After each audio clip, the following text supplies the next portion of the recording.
Assalamualaikum warahmatullahi wabarakatuh dan salam sejahtera.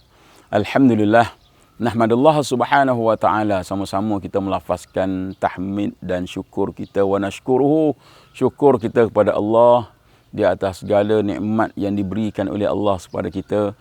Dapat sekali lagi kita bersantai pada kali ini dalam solat muhasabah dan juga tazkirah kita. InsyaAllah pada kali ini kita akan berbicarakan tentang kaedah yang sebenarnya dah lama diajar oleh Rasulullah sallallahu alaihi wasallam dalam situasi bagaimana untuk kita menghadapi penularan wabak yang berlaku, terutamanya sebagaimana situasi kita pada hari ini. Kita dilanda, ditulari dengan coronavirus atau dijangkiti dengan apa yang disebutkan dengan COVID-19. Jadi walau apa pun kita sebagai seorang Islam perlu kita hadapi dengan tabah, dengan pasrah, dan sebagaimana diungkapkan sebelum daripada ini bahawa situasi ini adalah merupakan satu situasi untuk menguji keimanan kita, untuk melihat tahap mana ketakwaan kita kepada Allah Subhanahu wa taala.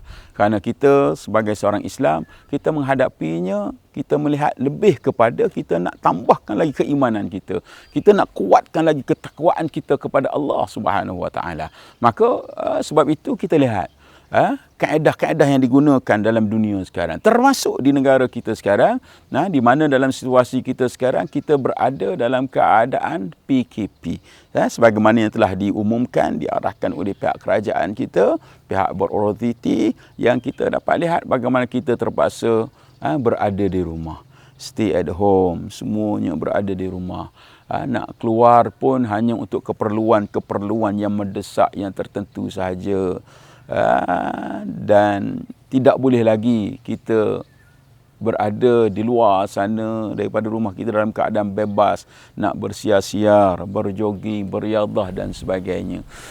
Jadi kaedah ini disebut dengan kaedah kuarantin, iaitu kita dikuarantinkan, kita diletakkan dalam satu kawasan agar kita tidak keluar, tidak keluar. Apa sebabnya? Tak lain dan tak bukan dinyatakan adalah untuk kita nak memutuskan rantaian virus ini.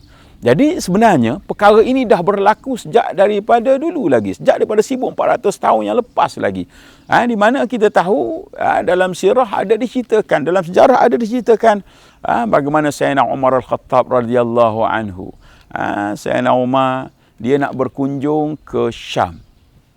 Syam ini adalah merupakan kawasan-kawasan yang kalau kita perhatikan di kawasan Syria, Jordan, Palestin sekarang.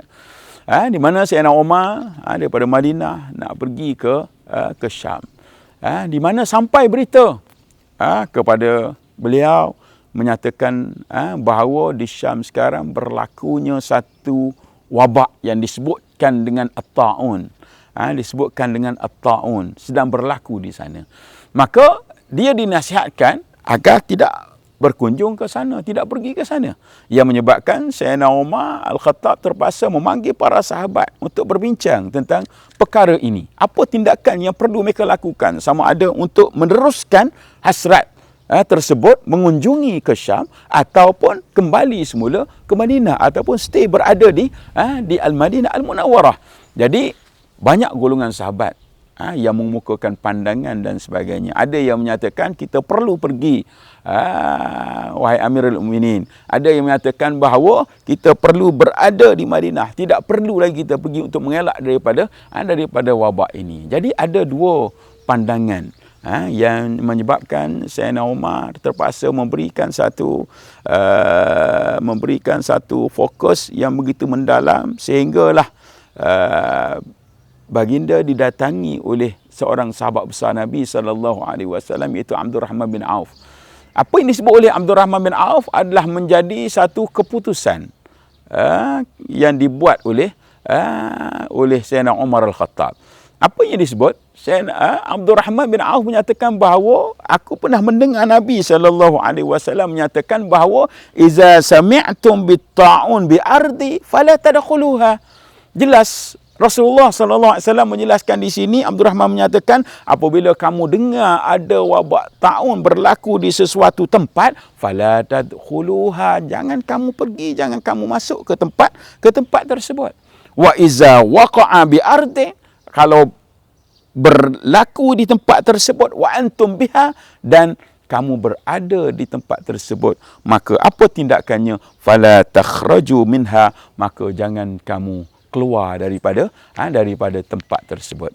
Jadi hasil daripada apa yang diceritakan oleh Abdul Rahman bin Auf daripada sabda Nabi sallallahu alaihi wasallam inilah yang menyebabkan Sayyidina Umar Al-Khattab membuat satu keputusan bahawa mereka tidak akan pergi mengunjungi dan berziarah ke Syam untuk mengelakkan daripada wabak tersebut.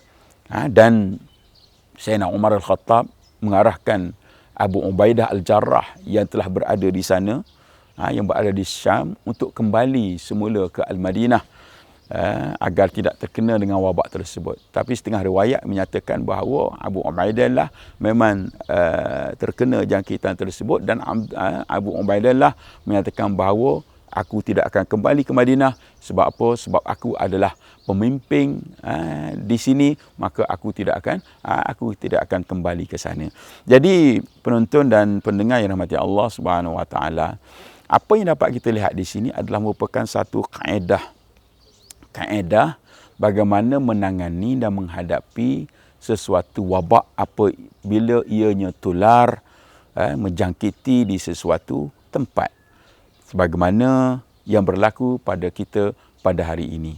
Iaitu Nabi berpesan kepada kita dengan arahan agar kita mengkuarantinkan diri kita, agar kita tidak pergi ke tempat wabak tersebut atau ke negeri yang ada wabak tersebut, dan juga orang yang berada di negeri atau di negara wabak itu berlaku tidak keluar daripada negeri ataupun negara tersebut.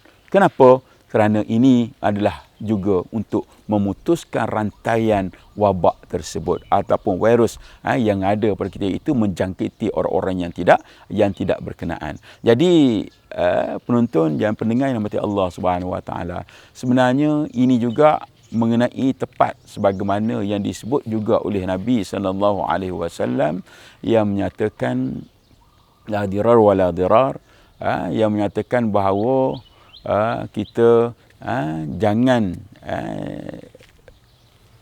menjangkiti orang, dan begitu juga kita tidak boleh dijangkiti, untuk mengelakkan diri kita daripada dijangkiti penyakit tersebut, dan begitu juga kita kena elakkan agar kita menjangkiti orang lain.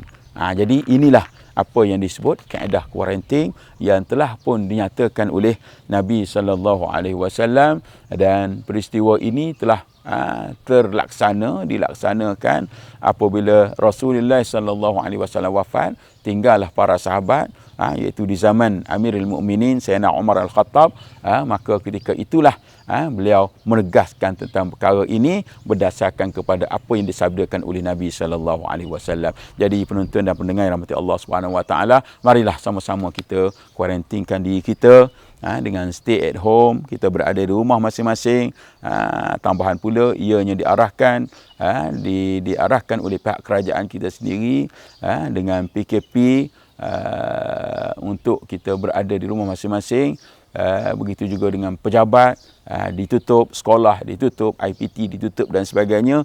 Maka kita berada dalam keadaan sedemikian, maka marilah kita lakukan kerja-kerja rutin kita yang tetap boleh kita lakukan walaupun kita dikuarantinkan, walaupun kita berada dalam PKP, still kerja kita masih kita boleh lakukan lagi.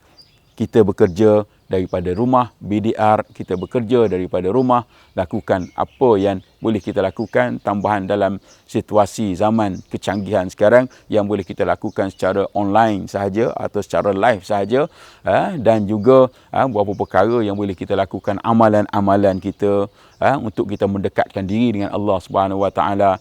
Masa kita bersama dengan keluarga, kita masih semakin dekat dengan keluarga, dapat kebersamaan dengan mereka, dengan begitu banyak lagi masa yang boleh kita lakukan, dan kita berdoa agar wabak ini dari masa ke semasa ataupun dengan seberapa segera yang boleh dapat menjauhi daripada kita, dan dapat pergi dan ditolak oleh Allah Subhanahu Wa Taala daripada kita semua, sehingga satu saat, satu masa kita dapat menjalani kehidupan kita sebagaimana biasa kembali. Aqulu qauli hadza wa astaghfirullahal azim wa lakum. Wassalamualaikum warahmatullahi wabarakatuh.